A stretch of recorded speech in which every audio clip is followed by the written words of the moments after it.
So if the Blackhawks end up sticking and picking at 3, which is what they're expected to do, they kind of are picking from the tier 2 of forwards, in my opinion. I think Schaefer and Misa are that tier 1 of prospects in this class, and after that there is a slight drop off. But I am at number 3 overall for the Blackhawks. I'm going to take who I think they are going to take, and I think that's going to be James Hagens out of Boston College. I know Anton Friendell's kind of been the guy that's been the most linked to the Blackhawks, but I really haven't seen any evidence that would point me towards that they're really feeling good about Friendell. I don't think they've really made that decision yet, and I quite frankly think things are still up in the air, which makes me think that going off how they usually draft, I think James Hagens is going to be the pick. Now with Hagens, the first thing you think of is the size. He's only 5'10 and a half, but I personally think it's getting a little bit overblown at this point. I don't think it would be a reason not to draft him if you value him more than the other players available, which I personally do. Hagens might be the best in the class in terms of puck skills and skating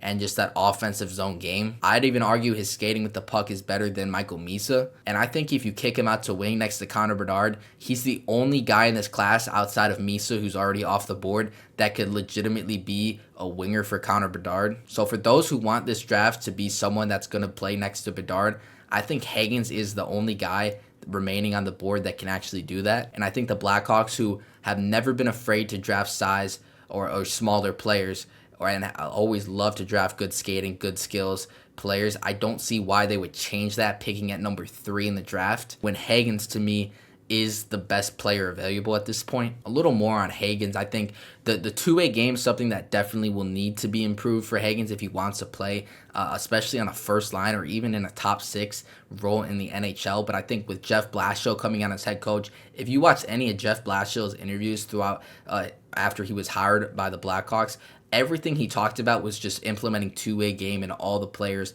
He harped on that. Even when he was talking about Connor Bedard, he really stressed on the two-way game and implementing that. And I think the Blackhawks would be confident that he would work that same way with James Hagens and really develop that area of his game. I think that's a lot of what Jeff Blashill has been hired to do. So that makes me feel like they're not necessarily going to rule out a player if their two-way game isn't really that much developed at this point. And I know they have been linked to someone that has a much stronger two-way game in Anton Friendell, but I just don't think Hagens has been ruled out yet at all, and I don't think that the two-way game would be that much of a concern. I think the main question with Hagens would be, is it worth drafting a 5'11 winger in the top 3? And that's a decision they're going to have to weigh over, and if they ultimately determine that it's just not worth drafting, that's why Hagens wouldn't be picked and they would go in a different direction.